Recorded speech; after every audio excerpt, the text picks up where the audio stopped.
How cool is that? That's just exciting to me, to know that and to read that. That's what Paul says in Ephesians 3 and verse 10. He's super excited to say, yeah, the Gentiles are now a part of this family of Abraham. And remember, that's kind of the revelation that Ephesians is geared around. The existence of that family shows the manifold wisdom, that's New American Standard, multifaceted. So I've seen a lot of scholars use this reference, and I love this reference. It's a diamond or a gem. You see one perspective of it, you turn it, you see another perspective of it, you turn it, you see another perspective. There's new light and new things, so it's multifaceted. This is the Bible for sure, but this is also the wisdom of God revealed to the powers through your mere existence. It's fascinating to me. So Paul has, you can already see, just in Ephesians, he has a broad view of what's going on with the authorities, the powers, the dominions, the principalities of this age, of this creation. So just pause and think through the logic underneath that, because this is big. So if what this family is, this family that Paul's talking about, us today, is people whose identities divide them in the present age, it's what hinders unity, then whatever creates unity is overcoming of the powers, which means that the powers are the kinds of things that divide people, right? Are you tracking with what I'm saying? So Paul has an idea of these invisible powers, and your mere existence, the church's mere existence, reveals the manifold wisdom to these powers. Well, your striving for unity is overcoming the powers, but then the powers use you sometimes to create division within this family. Believe me, they want to attack this family.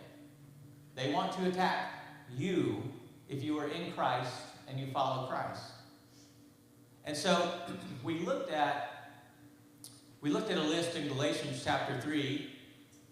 Has to do with gender, ethnicity, socioeconomic class, slave, free. And you can start to put the pieces together here of what he's talking about. He's creating, or through Christ, there's been this unity created. Everybody has been put on an equal scale. And what happens is we start to create divisions. Or in Paul's mind, the powers at work start to create divisions through you as a tool, as a conduit of division. So it's relevant too, because they come up in the climax where he gives the fullest list as he talks about the church putting on armor, on this divine armor, and we'll talk about the armor of God. It's so awesome. But the reason we put on these attributes of God himself is that we can stand firm against the schemes of the slanderer. And devil means slanderer. It's not a name, it's a title is what it is. And he says, listen, our struggle is never against another human. Never. And so it's like, if you see somebody in the church trying to cut it in half, trying to mess with it, they are being used by the powers of darkness, by these principalities, by the schemes of the slanderer. And so it's other humans who drag you into the arena to throw you to the lions. It's definitely other humans who may exclude you from their synagogue in their context, or exclude you from worship at the Zeus temple down the street, but please don't mistake them for the actual enemy. They're captive to the powers. The actual enemy are the rulers, the powers, and this unique term, the world forces. You see that there? The Greek literally means like the grabbers of the cosmos is how the Greek translates out. Those who are grabbing after what God has created. The grabbers of the cosmos. It's spiritual powers of evil in the heavenly places. You with me? to our minds.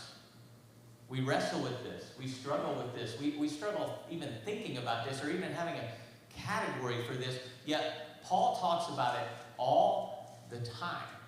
As if it's just, this has been revealed to him. This is the mere existence of what's going on in the world. So these are powers that are actively going to resist unity and existence and the existence of a group of people who don't allow their identity to be defined by what defines them outside of this community.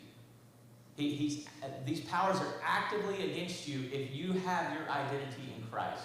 And if you see the mere existence of this body as proclaiming wisdom, manifold wisdom to these powers, they're going to attack you. They're going to resist you. And Paul is calling you to resist them by putting on the armor of God. So that's just Ephesians. That's 3 verses is what it is. You get a sense this is much bigger than just, kind of a Disney image of like an invisible character or a little devil sitting on your shoulder, putting a greedy thought in your mind or in your heart, right? Like, so we kind of think about the devil and the evil powers as kind of these cartoon characters, this imaginary world that we know is real, but not really, But Paul has a very different view of it. It's much bigger for Paul. And so that's just Ephesians. He's going to expand on it in a much bigger way. So we're going to jump into some of Paul's other letters and look at some other examples. Any comments on that up to this point? Yeah, Matt. I think I understand where you're going. I think I understand what you're saying. This is like you said, really Yeah. deep. But isn't it also possible that those powers and forces that he's referring to could be as simple as the lies that exist that have power over us and the temptations that exist that have power over us? Could be. Okay. Yes. And we're going to talk, like I said, it's multifaceted here. It's broad. And he's about to talk about, you already know this, you're in government. He's about to talk about government entities, okay? And how there's just these subtle ways of which these powers work. And there's these broad ways of which these powers work. So I'm going to let you come to that conclusion on your own. I'm going to let you wrestle with that. Are these lies and temptations a part of this invisible power, or plural power that is? I'll let you wrestle with that. Okay. Any other thoughts on this so far, Mark? Well, I'm in this study of Job right now, and it really puts a personal point on these verses. I've never thought about them like that before. The spiritual forces of wickedness in the heavenly places. I mean, at least in Job, there is the very specific example of, 2 meetings of Satan with God in the heavenly places. And you think, well, what's he doing up there? Yeah. Why does he get an audience with God? But he does, and he probably still does. And it says here, the spiritual forces of wickedness in the heavenly places that are acting against you and me. And that can be very pungent. And another thing, in this study, it's talking mostly about Job's best friends, Eliphaz, Bildad, anyway, they were like his best friends, but Satan captured him. Right. And the statement is that, one of the most powerful tools Satan has is using good people. Yeah. Honestly, they didn't think they were being used. Anyway, you have to be on guard against that. Yeah, so that comment plays right into where we're about to go with this, Mark, because you're right on key here. And yeah, the counsel of God meeting and, the deceiver is there is mind-boggling. It's a mind-boggling thought, one that you can wrestle with personally. I'm just giving you all, wrestle with it personally, guys. But great things to think upon. Okay, so other letters. Look at Colossians 1. You know this. I say this verse a lot because it's broad. All things were created in him, things in the heavens and things on earth. Does that include all things? Does that include all powers? All things, right? The visible and the invisible. In case you weren't clear on that, let me tell you, Paul says, all things. Whether thrones or dominions or rulers or authorities, all things were created through him and for him. And so you find out interesting things about the powers. Do you see that apocalyptic heaven and earth idea here? Heaven overlapping earth. There's things going on now that in this present age, it's the then and it's the now and not yet idea, that mentality. Things invisible and visible, whether thrones, dominions, rulers, authorities, all things were created through him and created for him. All things were created good. Good. They were for him. Nothing was made that was not made through him. So let me just ask you, when he uses the word powers, does he only mean non-physical entities here? Are we only talking about like invisible things, or are we talking about material, visible things as well? I mean, he tells you. No, he's talking about all things, visible and invisible. So the powers have both a visible manifestation and an invisible power or dynamic behind them. You can see it just here. I mean, thrones, call it the Kremlin or the White House or whatever, thrones. That's what he's talking about. And what he means by throne is actual like thrones. There's kings in this day and time, at least prior to this day and time, but even in this day and time. There's literal thrones, and for him, these are intertwined realities, just like the age to come. At the moment, it's an overlapping heaven and earth realities. There's powers that be. We have powers, entities that exist that have power over us. And so there's an overlapping reality here. And so when he sees people being brainwashed by religious philosophies or traveling preachers or teachers who trying to make a buck off the latest version of Change Your Life Now or something, he sees the elemental powers of the cosmos. He sees cosmos grabbers. And this fits into our category of religious institutions or religious movements or whatever. And of course, Jesus and Paul were accused of being one of these, right? And how was the Jesus movement perceived in his day and time? It was perceived as one of these types of movements that's opposed to God, at least by the religious elite. And so here's something interesting. Do you know what Jesus did when he died on the cross? Well, Paul tells us he stripped off the armor and the weaponry of the rulers and authorities. Well, this is kind of confusing because I'm pretty sure he got killed by them, right? Like Jesus was killed by the rulers and authorities. So how in the world did he strip them? How did he disarm them? So what mindset, what logic does Paul have here? By what logic is Jesus' crucifixion as a rebel criminal by the Romans, the authorities, how is that his disarming of them? His stripping of them of the power and exposing them to public shame? You see how he's inverted the meaning of the cross here? Jesus is the one, in our minds, in most people's minds, in the Romans' minds, Jesus is the one exposed, hanging on this cross, nude, full shame.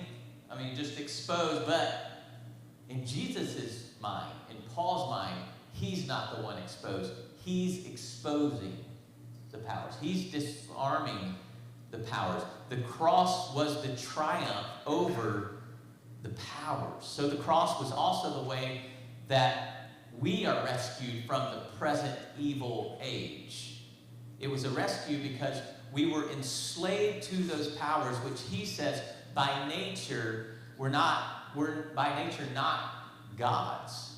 They're the weak and impoverished elemental powers. So he's talking about a variable, he's talking about a spectrum of powers here, right?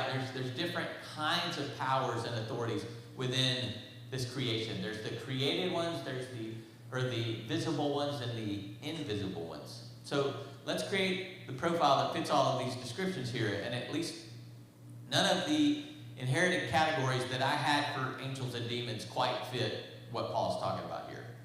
Right? I view the inherited visions or images, or a little demon sitting on your shoulder, angel with wings, and the pictures you have in bathrooms sometimes of cupids, things like that. That doesn't fit any of Paul's categories of what is going on here, nor does it fit my categories of human institutions and ruling authorities and things like that. So I want to show you a couple of other examples. I know you're a little confused right now, but let's try and present a picture of what all Paul is talking about right here. So Paul's not the only one who thinks like this. Just to show you he's not running solo here, you can turn to the Gospel of John and you find the same earthly, spiritual overlap of the powers, like in John 12, and this is Jesus.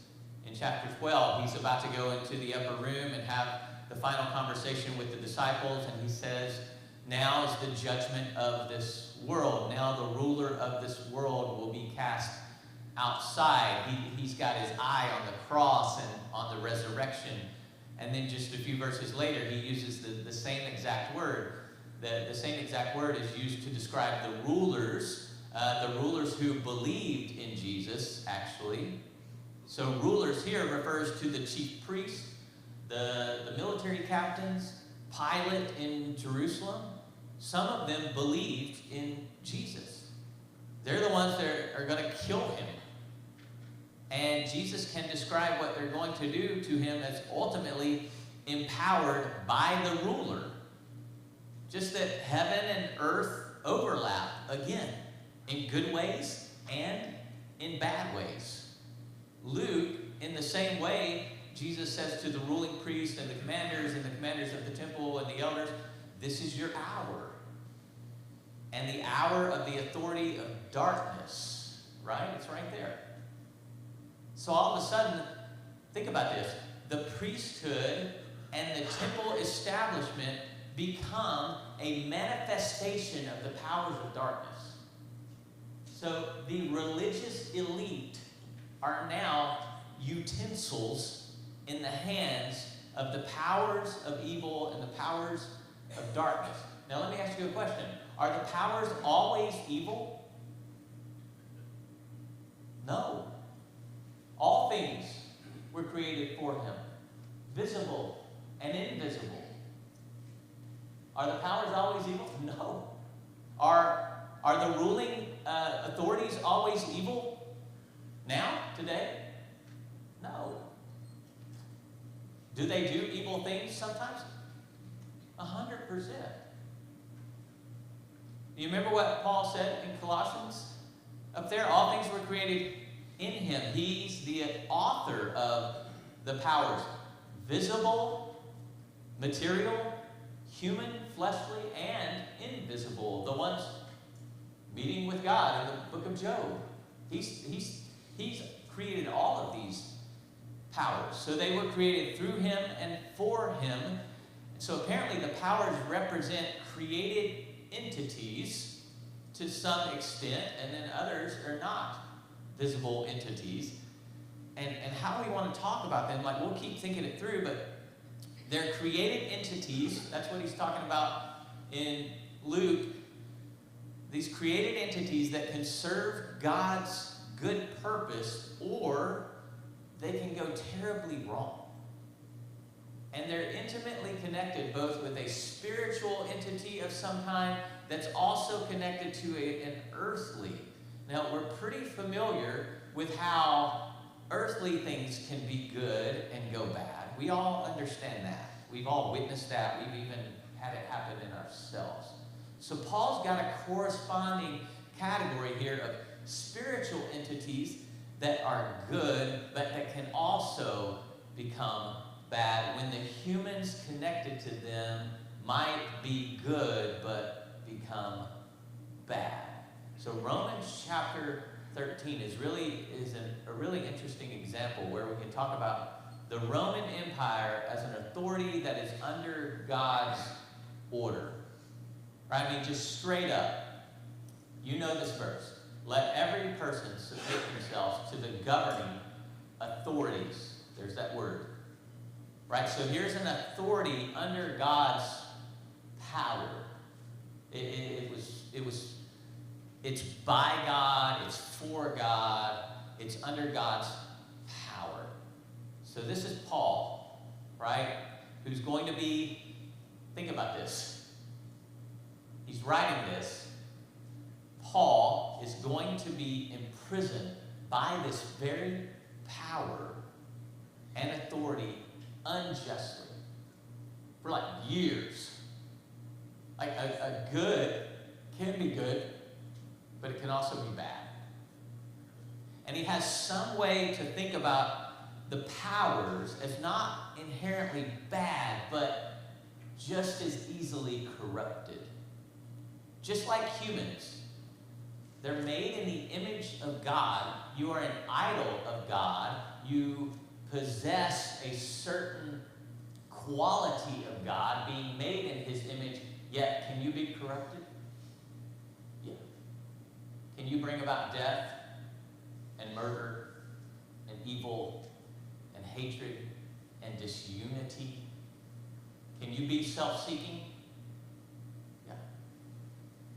But you were created by him, for him. You're not inherently bad, you're good, but you can be corrupted. And so it is super broad for Paul, this idea of principalities and powers.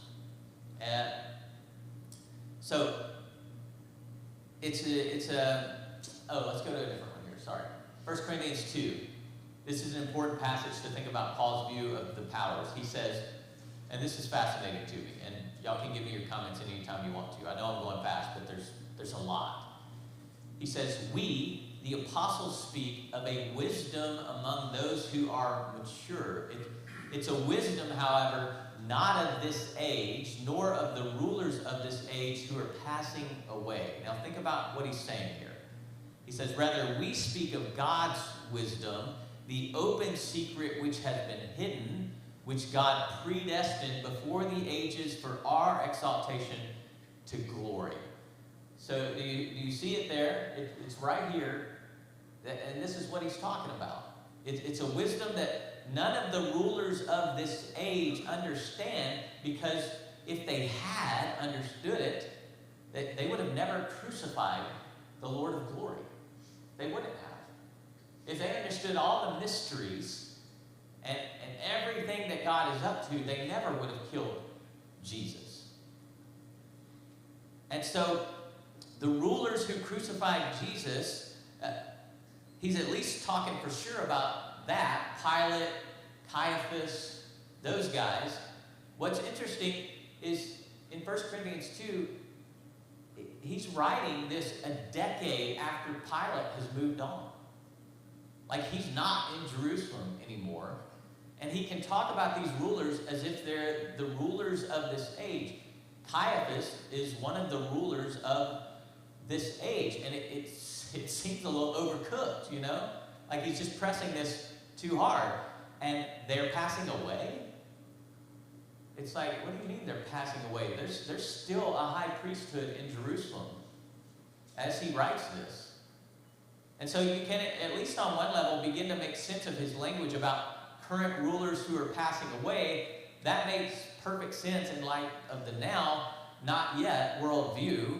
But this idea that these human rulers can be called the rulers of the age, I mean, maybe the emperor might qualify as one of those. But Caiaphas? He was important, but he's not cosmically important. So these are the passages that you have to puzzle through and kind of put together to get a full portrait of this idea and this topic. So here's another one, and you're familiar with this one. Romans chapter 8. That's because, I mean, it's from a really famous part of the Bible. Romans chapter 8 is my favorite chapter in the Bible because it's just packed with theology and beautiful language and all of that. So this is the climax of Romans 8. And it's another good example of a symmetrical, like he's aligned this whole paragraph in a beautiful symmetrical form here to show you a meaning beneath the meaning. So think about Romans 8.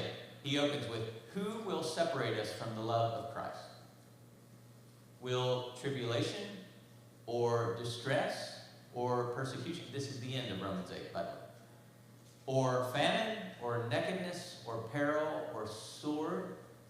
So who are the source of most of those difficulties right there? See, verse 35. Who's the source of tribulation, distress, persecution, famine, nakedness, peril, sword? Humans. Right. Right? Material, visible powers. Right? People carry swords. People imprison you. People strip you naked. Human powers. But he continues. Just as it is written, for your sake, we're put to death all day long. We're considered as sheep to be slaughtered. But in all these things, we overwhelmingly conquer through him who loved us. For I'm convinced, and this is Paul's most comprehensive list of the powers here. For I'm convinced that neither death, nor life, nor angels, nor rulers, nor things present, nor things to come, nor powers, nor height, nor depth. So think, he did this timeline, present or future, and now he's going to the cosmos here. He's expanding it. Nothing in the heavens, nothing in the earth, height or depth, not any other creature will be able to separate us from the love of God, which is in Christ Jesus our Lord. So notice how in the opening and closing line, the love of Christ is synonymous with the love of God. So you see what he's doing here? Everything that humans are capable of, and then everything that the cosmic powers are capable of, and look what all the ideas joined in his mind here, as all of them joined together as the powers, death, rulers. Let me read you a quote to kind of help bring this home. Here's a quote from Marcus Barth. He's an older European scholar, and he has real profound insight here, I think. He says, it is probable that Paul means by the principalities and powers those institutions and structures by which earthly matters and invisible realms are administered, and without which no human life is possible. The superior power of nature epitomized by life and death.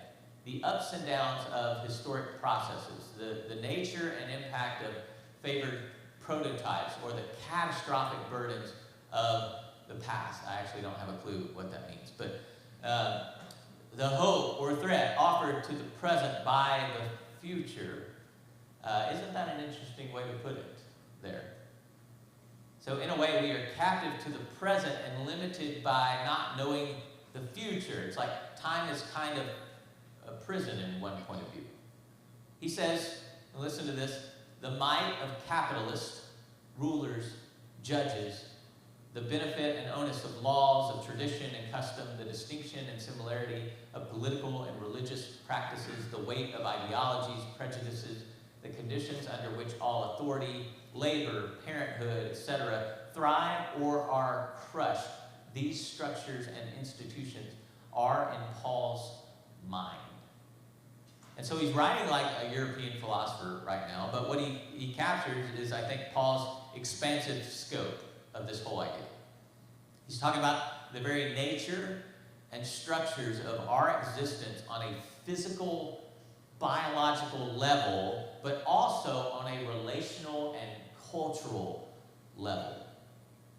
So God's creation doesn't exist, obviously, of just what things we can see, right? And he's going to talk about that.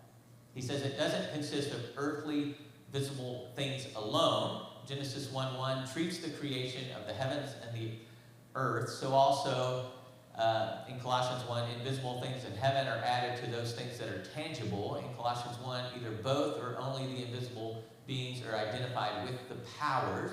I think both is a better argument. It's probable that in Ephesians, Paul had in mind at the same time both visible, specific governors, and invisible, the invisible authority exerted by them. So, think about this. And I'm trying to put just simple language on this to help us wrap our minds around it. In a society ordered by law, all it takes is for us to honor the authority of someone greater than us in the posting of a little red sign in the shape of an octagon. That's all it takes. Right? You pull up to a stop sign, and what do? Most of you. Some of you don't. I know. I've seen you. There's even, I won't say who, there was a church member that blew through a red light the other day, right in front of me, and almost hit me. And I was like, oh, I'm going to call him. But I didn't. It was a kid, by the way. Now you want to know, don't you? But all it takes is for the authority of someone greater than us just posting a little red sign, and, the most reasonable people, they just obey these signs. It's just they have great power over our behavior. Imagine being an alien, looking down, and you're just watching us operate, and you're like, oh, look, it's so organized. They just look at that red thing, and they stop. So an alien would mistake this sign as having power over our minds, or something like that, because we just all obey what the sign says, or most people do, at least. And here's the thing. I'm really happy for the powers when it comes to stop signs, when it comes to red lights, when it comes to organization, all those things. And I think that Romans 13, that's awesome.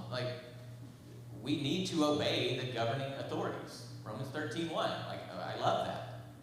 But then, of course, the same powers that create those signs can become corrupted and begin to create structures of order that are dehumanizing, or that crush human beings, or that create ways of disunity, and then create different classes of worth and value. Or they say, some people can flourish around here, but these people can't. And for Paul, the powers, that's the powers.